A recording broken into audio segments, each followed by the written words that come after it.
Hello, Guitar Smarts fans. Before you check out this podcast, I want to make you aware of a cool new place where you can interact with other Guitar Smarts listeners. It's a Facebook group called the Guitar Geek Hangout. That's where we hang out and talk about all things guitar. So, if you like the Guitar Smarts podcast, come and chat with Kiran and myself over in the Guitar Geek Hangout on Facebook. Maybe check out some pre-podcast clips and even get involved in asking and answering lots of questions from the other page dwellers. Hope to see you there. Yeah, maybe there's a bit of the romanticism around that, I think, in terms of it is a more traditional material to use. But you know me, I quite like the modern innovations in some ways. So apart from robot tuners, obviously. Don't do that again. That's silly. Oh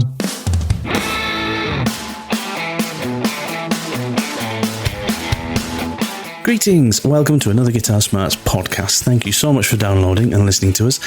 This week we are discussing guitar modifications and improvements. How can you improve a stock off-the-shelf guitar, turning it into a versatile and unique beast of an instrument?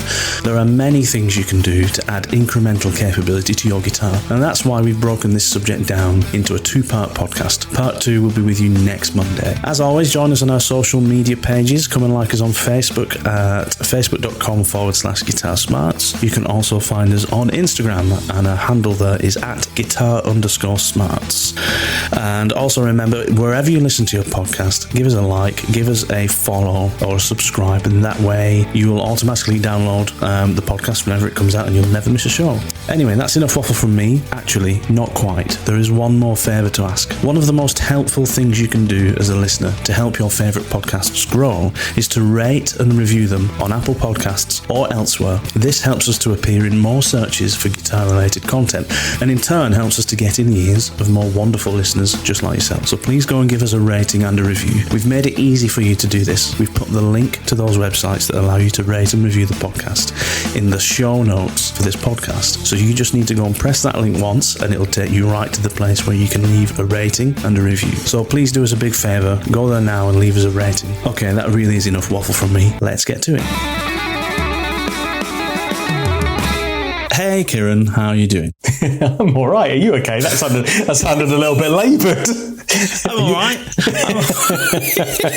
I'm okay, Matt. How are you? I'm cracking. I had a good week. Finally came out of self-isolation this week, which was good. It's been a good week. I've played a lot of guitar this week, which I've missed because the couple of weeks beforehand, I hadn't really been spending a lot of time playing guitar. So I've just been busy with other things, just with work or other stuff at home. So this week's been really good. I've been doing a lot of practice. And yeah, good. Been listening to a lot of like Joey Landreth this week, and also just kind of a lot of random other things. Just trying to kind of make some lists of kind of songs I'd like to gig, in the hopes of coming up with ideas for a set list for a potential new band. But what about yourself? How's your week been? Yeah, good, mate. Really good. Well, I watched your, I don't know if you did it this week or not, but I watched on your Instagram site your version of Lenny by Stevie Ray Vaughan. That was just a pleasure to listen to, mate. Really, really nice job cheers, on that. Mate. Yeah, really I enjoyed that. It was good fun. I mean, that's such a classic track. Yeah. Such a classic track. Actually, I've got a shout out to, I use a program called Positive Grid by SFX, which I think is the same thing that you've got in your Spark amp. I think that the software in the Spark amp is a Positive Grid stuff, and I just find it so easy to get a really good sound out of that software to be able to make, to record that. But yeah, thanks, mate. It was good. It did sounded spot on. It's one of those tracks that isn't necessarily technically like challenging for a good guitarist, but that therein lies the difficulty. Is there's so many beautiful blues licks that need to be played with great sensitivity and just making sure that they hit at the right time over those very simple chords. And it's just nuance.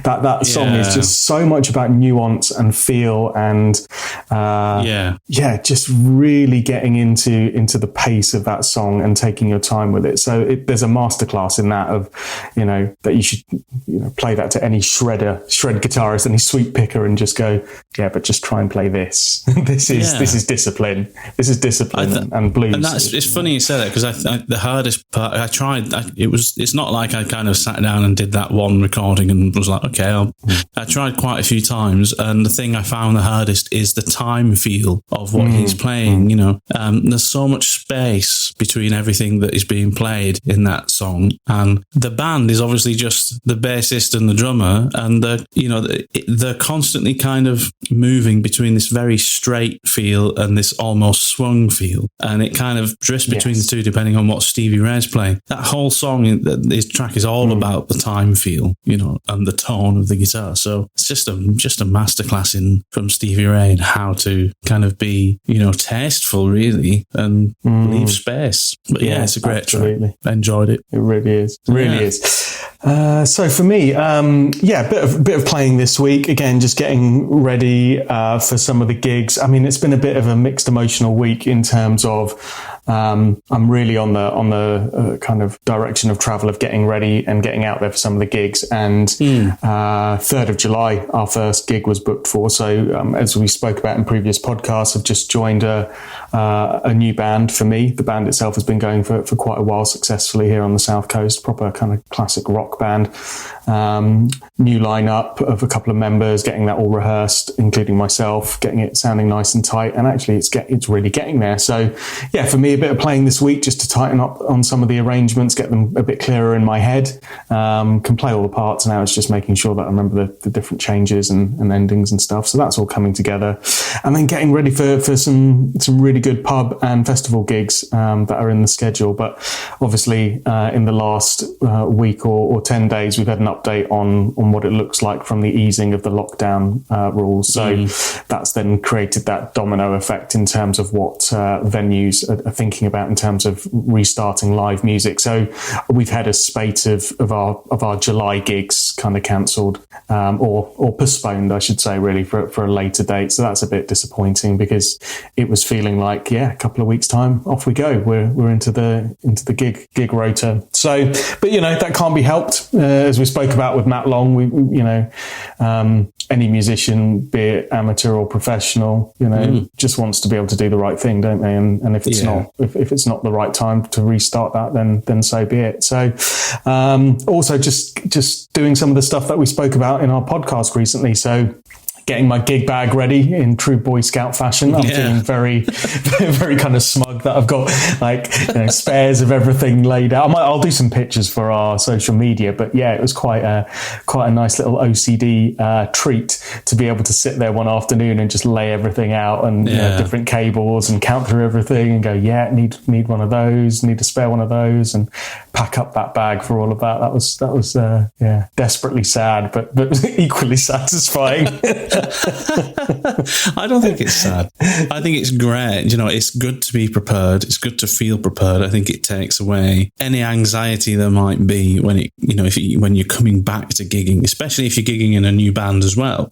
I think it's good to be prepared. I need to do the same thing. And I'm kind of prepared in a way. I've got my guitars are in the best condition they've been in for years. And I've got my new rig ready and things like that. It's just that little Boy Scouts, gig bag that we talked about a few podcasts ago that I still need to I just need to do that part. Just make sure all my spare stuff is in good condition. I need to actually get myself a couple of new guitar stands, just small compact ones. I was probably going to get one of those, like the Hercules fold-up ones, because I know they're really great, well-made ones, just the small ones. Get a couple of those that fold up nice into a little bag that I can just put, to one side. And then I'm pretty much ready for gigging. So, yeah. That's great. That's what I use for gigging, the Hercules mini ones. Yeah. Which, as you say, they fold up really nicely. You can get the Hercules ones with the neck support and the little clasp around the neck and things. They're great, but the Hercules mini ones fold up really, really nice and dinky and are very solid, very, very, very sturdy. So, they're decent.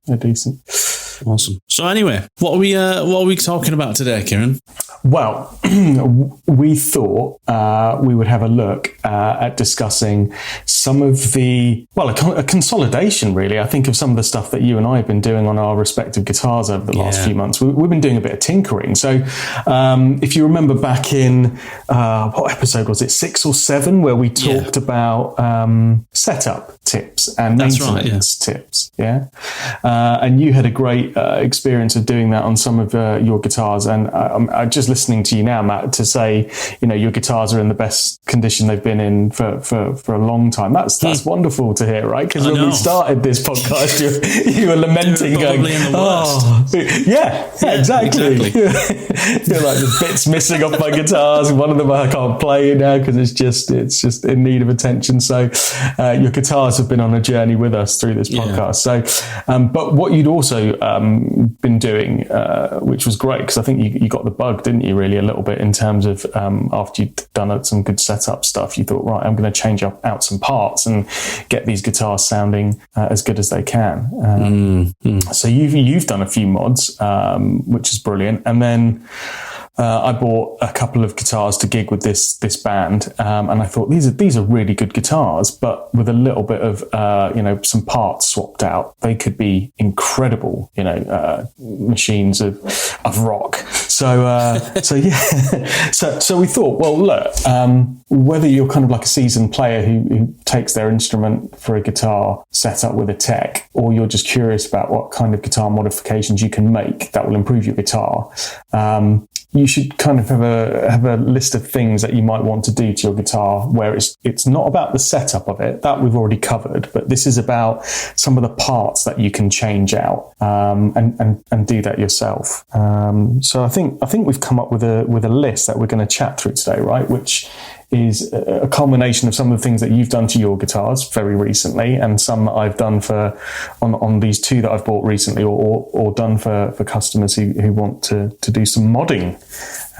So simple mods that make a big difference, I think. Exactly. Yeah, I think that the key thing for me as well, I must add, is if you remember back when we were talking about guitar setup, and I at that time hadn't set up my Strat yet. We'd gone through that podcast about the things you can do at home, and one or two of my concerns with my Strat was parts, original manufacturer parts, that I didn't think weren't functioning correctly. So one of the things I decided to do was to, rather than fix it, the original parts, I decided to replace them completely. So I took the Fender tremolo system off, and I bought a new Wilkinson replacement system, which was pretty much like for like, but just newer, obviously, and a couple of little design additions to it, which I thought might be beneficial. And it just made the whole guitar perform so much better. And that then led to, well, what else can I do to kind of get the most out of this instrument? So it started with me with trying to rectify something, and it's kind of ended with me going, well, why not?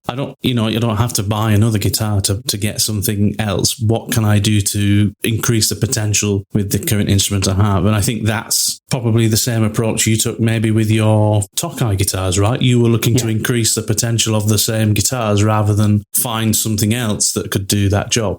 Absolutely. I think that's really nicely summarized. I think, when you're buying guitars from good manufacturers, like your Fender guitars or your Epiphone guitars, or indeed like these Tokais. Generally speaking, the overall guitar itself is made to a decent standard, but based on where that particular manufacturer is putting that model within its overall price range of guitars, they'll have had to compromise on some elements of it to bring it in at the price that it's being sold for. So the examples of that are you buy a Fender Strat, well, you can buy a Mexican made Fender Strat, or you can buy a USA made one, and by and large they are very similar guitars. There are some differences in some of the little kind of finishing elements on the construction and things like that, but probably the biggest difference is some of the component parts that have been used on the Mexican-made Strat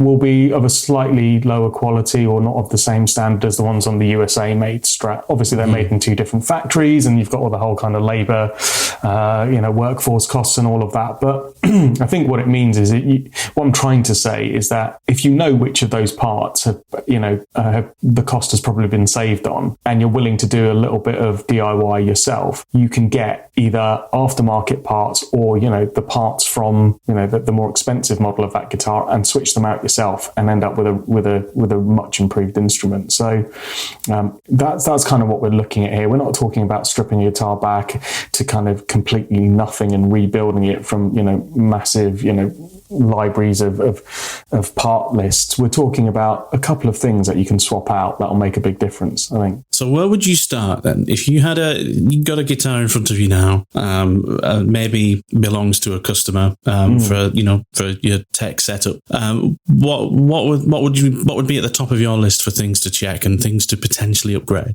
So I think the top of the list, and it's one that doesn't always need to be done, and I'm seeing on more modestly priced instruments, the quality of the tuners is getting better and better. But I think top of the list, and the one that a lot of people struggle with sometimes, is keeping a more modestly priced guitar in tune, or the tuning stability of it. So I wonder if this should be at the top of the list, but it is at the top of our list. It's number one because one, it's one of the if you find a replacement tuner that is an upgrade in terms of the gearing and the overall quality and the materials it's made of, and it's a direct replacement in terms of it'll fit into the exact mounting holes that the previous tuner had, and the bushing size and the kind of main barrel of the tuner, if it goes through the headstock, will fit through the exact existing hole on the headstock without you having to ream out the size of the hole. I think it's one of the simplest mods you can do. All right, if you want to be fitting very different tuners that require some additional holes to be drilled, or you've got to ream out the size of the hole in the headstock to accommodate new different tuners, then okay, it's a little bit more involved, but you don't need to do that nowadays with the variety of really good quality aftermarket tuners that are available. You can find direct ones that switch out and replace, and replacing tuners that you feel are just not, keeping that guitar stability from a tuning perspective in check, or the gearing on them just feels really loose and not very accurate. I think that's a fairly inexpensive first mod that will give you that bit of reassurance that one of the things that is important to keeping tuning stability in check has been resolved. So, don't know. That's probably where I would start and see if those tuners are up to scratch. I think it's a good improvement to make on your guitar, especially like you say, if you've got something that's got kind of unbranded, basic tuning pegs on that you have problems with, especially if you can tell, can't you, by feel when something doesn't feel particular, it doesn't work perfectly when you're tuning up. But one thing to point out, obviously, is if you are having tuning stability issues, I guess there's a list of things to check as well, isn't there?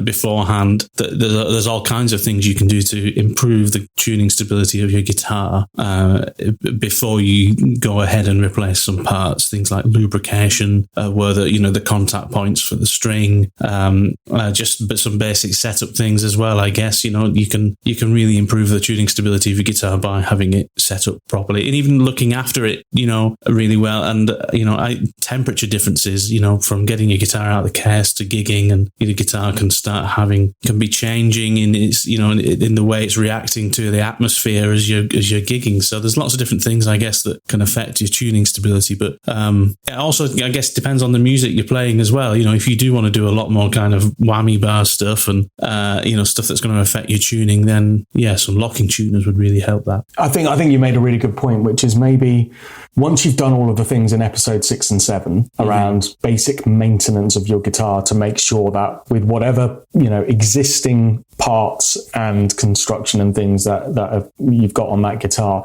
once you've gone through episode 6 and 7 of those basic maintenance tips, like lubricating all the contact points, making sure your strings are properly attached and been put around the machine head in the correct way, all of the list of things that we went through in terms of guitar maintenance, once you've done those and you're satisfied that that's as good as you can get your guitar, then this list of modifications might be the place to then start to go, okay, well, I've set up my guitar as best as I can now, or my tech has set it up as best as they can now with the existing parts. Here's a list that I can work through of things that could take it to that next level. Because you're right in terms of if your guitar is not holding its tuning stability, don't necessarily go and rush out and buy a new set of tuners straight away until you're sure that the overall setup of the guitar is as good as it can be. Yeah. Are there any tonal benefits to changing your tuners, or is it purely just a mechanical improvement to your guitar that you're making?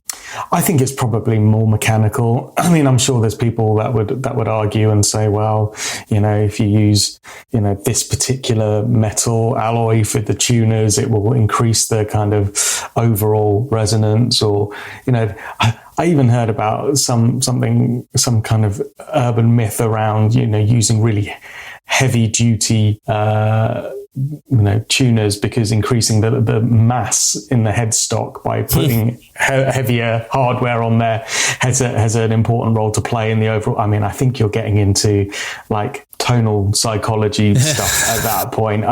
So there are some of the things on the list for sure that will definitely help contribute and improve tone.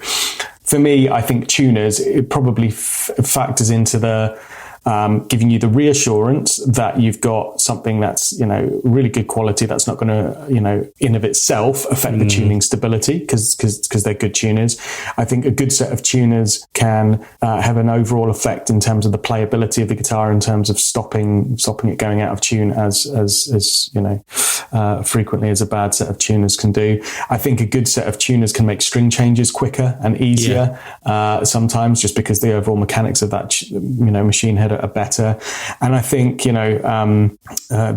mentioned locking versions that can really be beneficial. I guess especially if you're somebody who has never learned properly how to restring your guitar such that you're locking that string naturally without needing a locking mechanism. That's a big reason probably why a lot of people's guitars go out of tune, is because if they've not got enough wraps on the around the peg, or if they've just not put the string on very well, then they're going to have stability issues. But if you've got a locking tuning peg, then that takes that out of the situation, doesn't it, really? Yeah, definitely. Okay. So tuners. I think we've probably discussed enough about those, but I mean, just as a reminder, just make sure and double check that, before you swap out a set of tuners, that you're prepared to either drill new holes or remount the headstock holes if you're intent on having a very specific set of tuners as an upgrade. Otherwise, just try and match exactly what you've got, but a much better quality version of it. Fantastic. So moving down the guitar, I guess, what would you do next? You're looking at this customer's guitar in front of you. You've got another suggestion to make for an improvement or a modification. What are you looking at? Yeah. So this one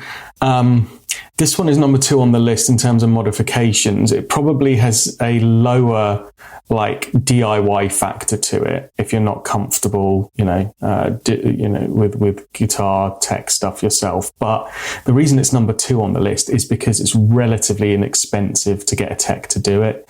And I think the tonal benefits personally and tuning stability benefits mean, it's really worth considering doing. And that is replacing the nut. So it's a key contact point on the guitar that the string pivots over. We all know that. But I think, your question around that you made on tuners, I think whilst it didn't apply to tuners, it definitely applies to the nut. I think the material composition of the nut not only has an effect on how the string kind of stays in pitch and up to tune as it slides through that nut slot. It also has an effect on the tone and the way in which the string vibrates. So I would definitely say if you're not comfortable doing it yourself, get your tech to do it. But I would say on the more modestly priced guitars, the nut is often made out of a relatively inexpensive piece of plastic or some sort of composite material that is functionally could be decent. It will work, and you might think, well, it doesn't look anything wrong with this. But once if you've done it enough times, like I have, where you've played a guitar and then you've replaced the nut with a custom-made bone nut, and then played that same guitar again with the same strings, relatively the same setup, you can hear the difference straight away. Really? I honestly, I really do think so. I don't think that this one to me is not a psychological thing. This is a very noticeable difference in tone. I personally believe. Yeah. Was that a traditional method as well of making nuts with more vintage instruments? If you would have gone back to the 50s and bought a new guitar, is that the kind of material that they would have used as well? So are we talking not just a modification, but kind of bringing your guitar back to maybe some kind of more vintage specification? Yeah, maybe there's a bit of the romanticism around that. I think in terms of it is a more traditional material to use. But you know me, I quite like the modern innovations in some ways. So apart from robot tuners, obviously, don't do that again. That's silly. But having said that, there are some good modern synthetic type materials. So if you're not really keen on using kind of animal bone on your guitar, or even working with it, because it does have a particular smell, I must say, when you start sanding it and shaping it, which some people might not be a fan of. Lunch, isn't it? No, not as pleasant as that. It's weird. I quite like the smell of it after years of working with it. It's a bit weird. I don't really mind it. But Tusk, TUSQ, is a synthetic kind of bone material. Can you say that, synthetic bone? I don't know if that makes sense. But yeah, so. It's kind of like it's a man-made alternative, and it's really good in terms of the tonal properties it conveys. Really, really good. There's another one that I've got on one of my guitars that I tried out, called Trubone, Trubone, but it's not. I don't think it's actually bone. It's another synthetic bone. But it sounds fantastic. It sounds really good. Yeah. It's the low end frequency response was massively improved. So can you quickly just maybe give a quick description to people like me who I've never owned a guitar that has like a bone or a synthetic bone nut on it. In both of my guitars, I think have plastic nuts. The Les Paul definitely. I'm not sure about the Strat actually. I think it is plastic though. What would I expect to hear change in the tone of my guitar if I changed? So my personal view is that you get a more fuller, rounded low end, and you get a slight increase in overall volume and clarity on the strings. Right. I think if you think about the materials themselves, like a plastic is quite a kind of dense, dull type material, right? And if you think the string is vibrating in contact with that nut as a contact point. Yeah. Whereas bone is like, if you think about the kind of composition of bone, it's got like different types of structural buildup. There's like the kind of honeycomb matrix inside, bone, and that kind of tougher outer kind of piece of it. And what you're using with the kind of bone nuts is you're using that outer kind of layer of bone, which is dense, but it's dense in a different way, and it actually vibrates in a different way that I think you can hear. I think you can hear. I think it's particularly more noticeable on acoustic guitars when you do it with acoustic guitars. But I still think it plays a very important role on electric guitars as well. So better lower end, better overall kind of volume. It's a small little part of the guitar, but I think it plays a massive role. Especially if it's increasing like the frequency response of your instrument, then it's quite a value for money modification then, isn't it? Like you say, a guitar tech would do that relatively cheaply for you because the materials are cheap. It's not a huge amount of time for them to do. And yet, like you say, you're going to open up the frequency response of your instrument. You mentioned it's more obvious on an acoustic guitar. So for me, if you've got an acoustic guitar that you want to improve the sound of because it's not maybe too expensive, it sounds like that's a number one modification to get done if you want to improve your acoustic. Definitely. Put a bone nut in and a bone saddle on an acoustic, and that is just like instant value for money upgrade territory, provided it's installed properly and it's cut properly at both ends. That's just like a no-brainer. I mean, why do I say it's not as noticeable on an electric? Because you've obviously got the interplay with the pickups and the tone pots and the kind of cables that you're using and all of that in the signal chain. But just test it for yourself acoustically on an electric. So don't plug it in and play it beforehand and do it again with the bone or synthetic bone nut. Brass is a often used replacement if you don't mind the look of it, and people wax lyrical about the virtues of brass nuts in guitars in terms of what brass does for the tonal qualities. I know a lot of people that are big fans of brass saddles as replacement because of the tonal properties that brass has over the zinc alloys or other kind of stuff that you get for saddle kind of material. So it reminds me of I was watching probably a couple of months back now. It was an interview with Paul Reed-Smith. And somebody asked him a question about his approach to selecting tone woods for, a lot of their private stock guitars, and incredible information he gave about the drying process for woods that they use. Some of the woods they buy, they leave in heated ovens to dry. It can be like 2-3 years before they're happy with the moisture content in the wood. I mean, an incredible approach to selecting materials. But he had this great comment that kind of explained his approach to guitar building, which he said the tone of an electric guitar is really the pickups and the string. That's it. He said selecting tone woods doesn't add anything to it. He said, but the difference is that people forget is whatever you have on your guitar is subtractive of the sound in the string and in the pickup. So selecting all these brilliant materials means that you're subtracting less from the sound of those strings and the pickups.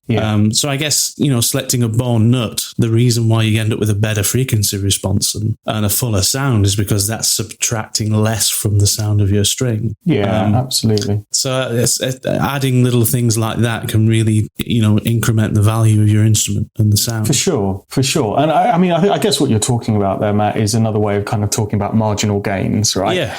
And for sure, the pickups and things like that might have a much more noticeable difference. But I would say you'd be surprised at how much you can notice with a decent nut, in terms of tone of your guitar. So I definitely encourage people to do that. And it is a DIY-able job because whilst I use like kind of bone blanks, they're called, which are then just little chunks of uniformly cut bone, and then I shape them and profile them and cut them obviously to the exact specifications of the guitar I'm fitting it to. What you can now actually do, which I don't think you could do previously, is you can buy on the internet nut replacements made out of bone that are very specific to your instrument already, so they're already shaped and profiled to near enough the right dimensions, provided it's a relatively well-known guitar model. And then all you've got to do is slot it in and cut the nut slots to the right height. The rest of it's been done for you, so that's actually not too difficult a job to do. I would say the trickiest bit is removing the old nut, which is again not complicated. Just make sure you score the lacquer lines either side of the nut so you don't chip off any of the lacquer before you do it, and then carefully knock it out with a piece of wood and a hammer, just gently tapping away, and it should come out relatively easily. And then just drop the new one in. That might be the next thing I do with the Strat, and actually probably the Les Paul as well. Might upgrade them both to bone and maybe bone in both. Maybe something like Tusk. I don't know. Something to discuss at a later date.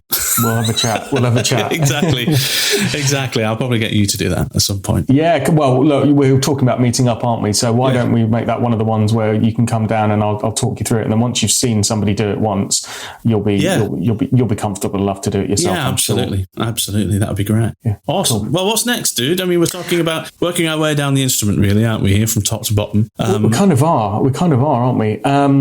I would say this one is, you're probably more of an expert in it than myself now, based on the rampage of purchasing that you've been doing and experimenting. I'm like, wow, you're really churning through the manufacturers. So the next one that we had on the list, and we've spoken about it a little bit before, is string material and gauge. But you're the resident expert in this now, based on what you've been. Well, we had a good old chat about this, didn't we? It may have even been back in those setup episodes 6 and 7 of the podcast, where we were talking about string material. It may have been another one, I can't remember, but I have tried. I did think, well, this is I've never really done this. Obviously, also it was after you told me that rotor sound strings come with a free first string. I'm like, I'm going to get on that. I still have that free first string in my gig bag. But anyway, string material and string gauge. So I didn't really experiment with gauge much. I'm definitely a 10s to 46. Your standard regular slinky gauge of strings. I'm still I like that. But I've always been fairly skeptical that you really get that much of a difference when you change from string manufacturer to another. I like Ernie balls. I've always been an Ernie ball regular slinky player. I think you get decent longevity for the value of money that you get from them. I really liked rotor sound, but I'm going to talk less about the manufacturer. I did try various different materials. I tried pure nickel strings. I tried stainless steel strings. I tried a couple of different manufacturers of coated strings. And I've actually come back to just normal regular slinkies at the moment on the Strat. I've still got a set of Elixir coated strings on the Les Paul, and those feel really great. But I'm not certain about the value for money, because I can get 3 sets of Ernie Ball, really. So I'm kind of like, well, all I'm really doing buying those is saving the time of changing strings. Although they do feel quite nice. But what I would say is I would really recommend people go out and try pure nickel strings. I really, really like the sound of them. I think just as you said in the original podcast, pure nickel strings kind of are just a little bit kind of darker sounding, not dull. They kind of take the top edge brightness off, like somewhere around the 5K region, frequency. So if you've got a Strat with a really kind of ice picky bridge pickup, maybe just try some pure nickel strings. The rock and roll ones from Ernie Ball are nice. And I also tried Kurt Mangan pure nickel strings, and they were unbelievable. Really? Really, really good. But again, you're talking 15 quid for a set of strings. And for me, I'm kind of like, well, that's just a little bit. I wouldn't want to have 3 or 4 spare sets. I wouldn't want to have 60 quid's worth of strings in my gig bag, just where, so a little bit out of value for me. If you're a pro guitarist and it's what you do, I really recommend trying Kurt Mangan strings. But and I tried some stainless steel ones from D'Addario, which actually sounded okay. They weren't as bright as I thought they would be, but I didn't really get on with them very well, because actually they didn't feel very nice. They almost, to be honest, felt like they were old strings when I put them on. They felt a little bit kind of like when you get a guitar off the wall at a guitar shop and it's been there for a while. It kind of felt like that. So I don't know if I just had a bad set, but trying different string materials I think is key. Trying different string gauges too, but if you're already set on your string gauge, I think trying different materials is the best thing to do within the gauge that you prefer, and you'll be surprised. I was really surprised at the difference in sound I could get. Yeah, it's amazing, isn't it? It really is, and it's a really nice one to play with in terms of it's relatively inexpensive to do. It's a bit of fun, and what you end up doing is finding a manufacturer and material type that you really end up loving, and that you kind of get kind of wedded to. I use quite a few different types, but I must say there is a couple of brands that I just keep coming back to, and it's always a nice reminder when you put those on a guitar and you get that very familiar kind of sound and feel coming back, and you go, there is definitely, a preference that I have for certain string manufacturers and materials. Yeah, absolutely. But it's a really good thing to, and an inexpensive thing to try that doesn't need any modification to your guitar. Obviously, you're just changing the string that you put on it, and that's a really good place to start. I think that can actually, you might have a guitar at home that you don't really play much because you don't really like it that much, but if you slap a new pair of strings on it and it's a different set that you usually have, you might find that, you've got another use for that guitar now. So good thing to do. Exactly. Absolutely, mate. Yeah. No, that's really good advice. All right. Look, we've been building probably to this part of the list, right? This is where we're going to get a little bit more invasive. So the obvious one, which I think probably a lot of people go to as their number one like mod on a particularly an electric guitar, obviously, is the pickups. All right, the pickups, which is that interplay is between the strings and what sound comes out of that output jack, right? They play a huge role in the tone of a guitar, and this isn't marginal gains time. This is, you can drastically alter the sound of your guitar based on changing the pickups. And we've both just done this, haven't we? Yeah. Exactly. We have. So how did you go about it, right? Did you do it on your Epiphone as well, or did you just did it on your Strat? Just done it on the Strat, yeah. So I haven't changed all the pickups on the Strat. I generally are happy with the stock pickups. I think they sound really good. So for reference's sake, I've got a made in Mexico Strat. It's a classic player from 2010, different to the current classic player range. The current classic player range has a two-post bridge, two-post tremolo system. The year after I got mine, Fender changed it to that specification. So mine's more like a classic 60s Strat, six screw tremolo, and rosewood neck, rosewood fingerboard, just a classic kind of Strat. And the pickups in it sound fantastic. But I wanted to change the bridge out of curiosity, really. I never really used the bridge on it because just a little bit too bright. I never really had a use for it. And I thought, well, for those kind of rockier sounds, I'd love a humbucker in the bridge, but I didn't want to modify the scratch plate. So I went for a single coil size humbucker. It's kind of like a rail, like a hot rails type thing. It's a Jailhouse 2. Yeah. I think that's what it's called.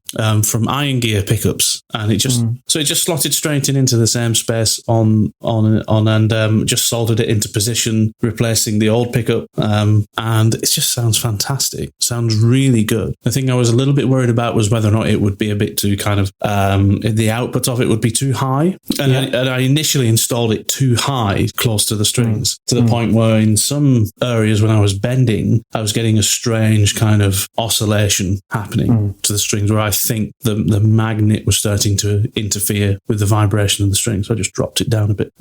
So it sounds really good though. Transformed that kind of bridge and number one and number two position choice on the guitar. It sounds really good. It still sounds like a Strat bridge. It just sounds like it's just a little bit beefier, which is exactly what I wanted. That's great. That's quite a really nice example of quite a drastic change in terms of taking a single coil, the fully single coil setup on your Strat to now more of that kind of hybrid single humbucker, even though it's a kind of like stacked kind of humbucker. So that's really cool, and that's obviously going to give you a different sound that's clearly noticeable, and I would say arguably gives you a more versatile instrument that, in terms of the spectrum of tones that you could probably get out of it now versus the three single coils you had before.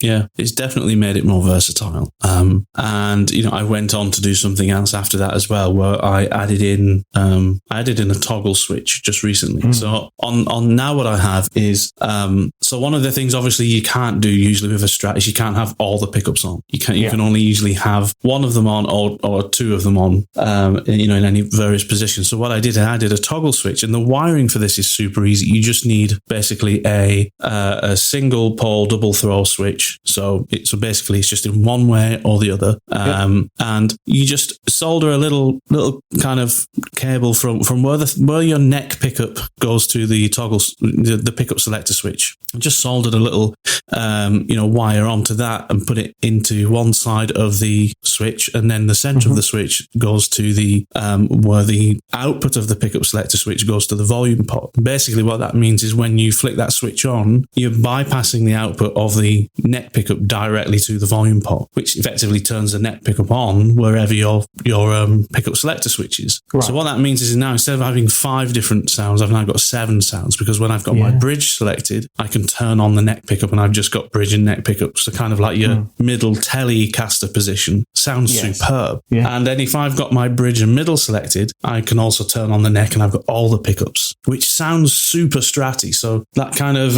if you can imagine kind of, how can I describe it? It almost sounds like the classic outer phase Fender position, which is kind of quacky, even more quacky than that. Really? Yeah, I was surprised. I thought it would sound kind of just like all the just saturated. Around. Yeah, exactly. A really big sound. It's not just even quackier than kind of the classic Strat. But with the bridge pickup on and the front pickup on and not the middle, that sounds really cool. That sounds more like that full sound kind of thing. Sounds like a really nice blended front and back pickup sound. So I'm really kind of pleased that I've done that, because I've just got more tonal possibilities now. And that's again a simple mod. If you're at all confident with a soldering iron, that's something maybe to do. And you don't have to do it with a toggle switch. You could get like a push pull pot and or a push pot or something like that.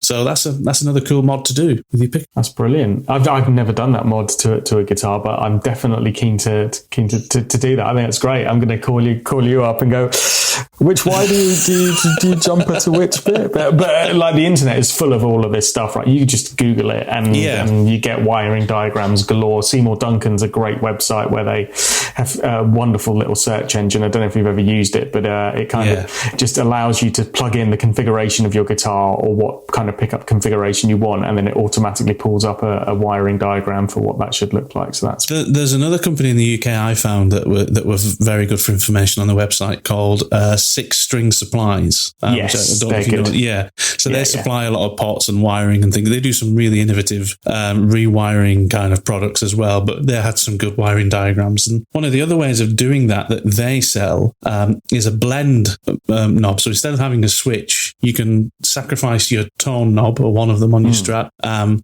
then it's got this kind of, I don't know how he does it, quite clever electronics, but you can blend the pickup in or out. But the difference is if you're on your neck pickup, the blend will blend in the bridge pickup. But if you're on your bridge pickup, the blend will blend in the neck pickup. So it's kind of wired to know which is which kind of thing. Smart. But that means instead of just having it either on or off, you can actually, you can just bring a little bit of bridge pickup into your neck pickup tone or vice versa. That's a cool way of doing it. So again, we're not sponsored or anything. It's not an official endorsement, but Six String Supplies in the UK, they've got some cool products. I think you make a really good point, and it's a really it's like a minefield when you get into it. Actually, I was having a chat with somebody. It was Matthew Lake, who's friend of the show and has been on before.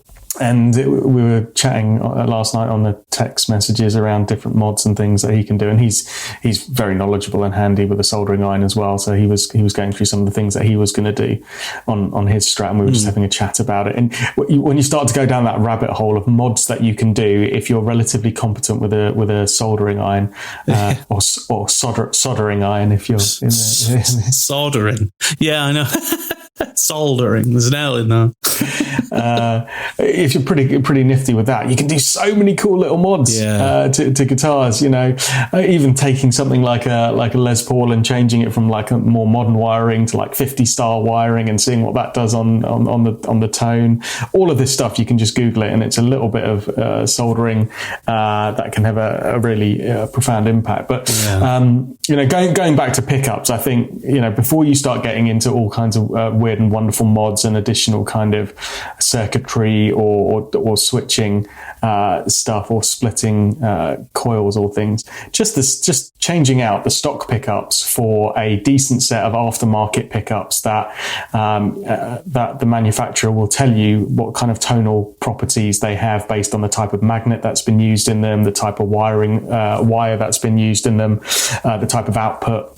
All the manufacturers give really nice descriptions of what that pickup is intended to try to do for sound, and that's kind of what they do when you put them in the guitar. You can hear that kind of character coming through, and it's a really inexpensive, not too invasive way of changing guitar. And when you've got manufacturers like Iron Gear Pickups producing some really good quality pickups at a really modest price, it makes it infinitely fun to switch out pickups like that. Exactly. Yeah, or you can just get them secondhand off eBay, and that's it.